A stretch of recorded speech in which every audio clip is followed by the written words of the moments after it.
Hello అండి. ఇది పప్పుని అయితే ఈ విధంగా చేస్తానండి. ఈరోజు లంచ్లోకి ఇది బాగుంటుంది.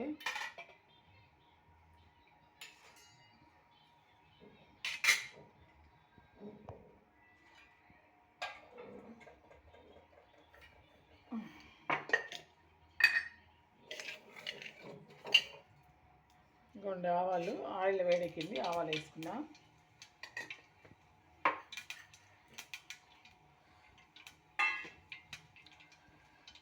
ఇది పప్పు ఉడికించుకున్న పప్పు అండి.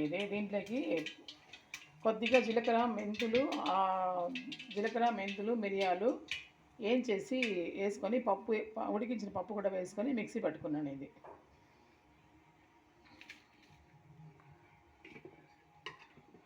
తెల్లగడ్డ కూడా ఇందులోకి వేస్తానండి. తెల్లగడ్డ, మెంతులు, జీలకర్ర, మిరియాలు వేయించుకొని వేసుకున్నా.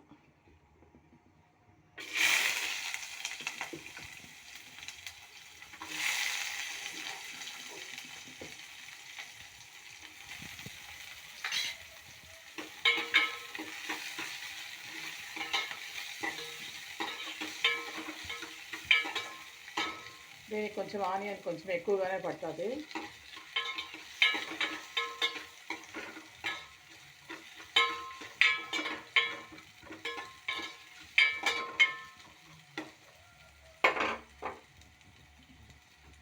కొద్దిగా కరివేపాకు పచ్చి కరివేపాకు వేసుకుంటే ఫ్రెష్గా బాగుంటుందండి దీనికి.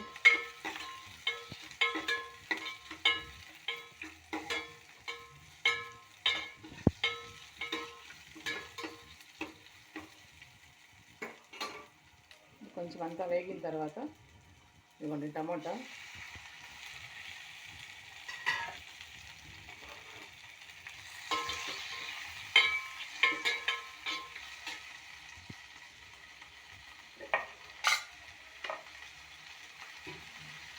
దీనికి తగినంత ఉప్పు అండి.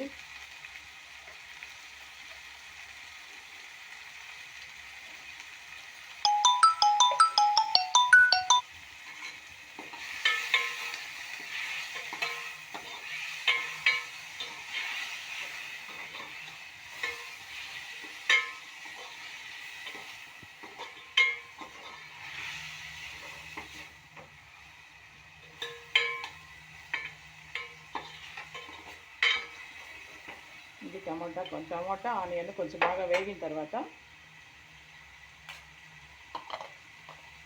ఇదిగోండి ధనియాల పొడి, కారం, పసుపు. కారం కొంచెం మనం చూసి వేసుకోవచ్చు, ఎందుకంటే ఇందులో మిరియాలు వేసుకున్నాము.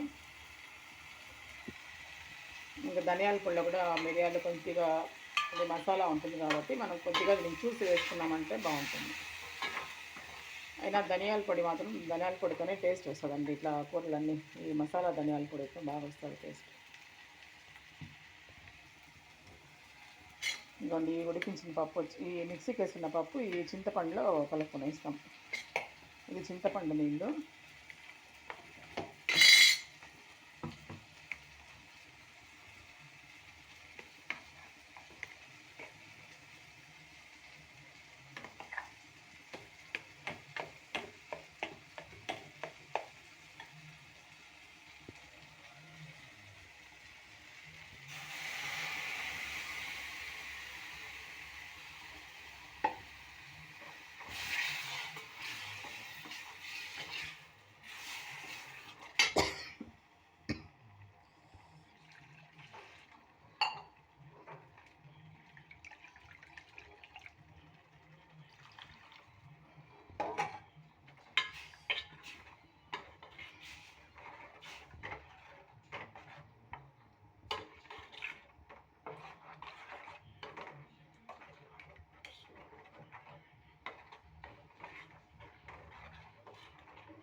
ఈ వాటర్ మనకు తగినంత మనం ఎట్లా వాడుకుంటామో అట్లా వేసుకోవచ్చు. చిక్కగా కావాలనుకుంటే కొంచెం చిక్కగా పెట్టుకోవచ్చు. కొంచెం వాటర్ ఎక్కువ ఉన్నా పర్లేదు అనుకుంటే కొంచెం ఎక్కువ కూడా పెట్టుకోవచ్చు అండి, పర్లేదు దీనికి.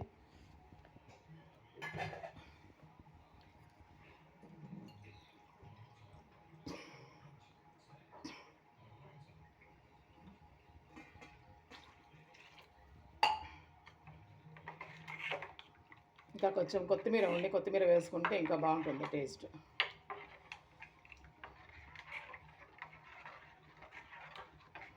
ఇది ఇట్లే కొంచెం మీడియం ఫ్లేమ్లో పెట్టి ఉడకకుండా అట్లే వేడైతే బాగుంటుందండి ఇది. మళ్ళీ ఊరికే రసం పొంగొచ్చినట్లు బాగా ఒక తెరలు వచ్చిందంటే చాలు.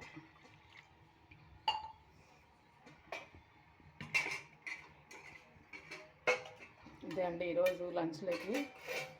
ఇదిగోండి పప్పు మునగాకు తాళింపు అంతా విజల్ పెట్టేసి ఒక పప్పు మామూలుగా మనం పోపు పెట్టుకున్న తర్వాత పప్పు వేసేసి మునగాకు వేసి ఒక విజల్ పెట్టుకున్న తర్వాత పప్పు ఇట్లా మనకు బాగా కనిపించేలాగా వస్తుంది. 2 విజలు పెట్టేసినామంటే పప్పు కొంచెం మెత్తగా అయిపోతుంది. కాబట్టి ఒక విజల్ పెట్టుకొని మనం ఇట్లా మళ్ళీ వేయించుకుని వేసినామంటే బాగుంటుందండి ఇది రైస్ లెక్కన కలుపుకొని తినొచ్చు, బాగుంటుంది. ఇదిగోండి రైస్. ఇదండి మా లంచ్ ఈరోజు. ఓకే అండి, థ్యాంక్ యూ.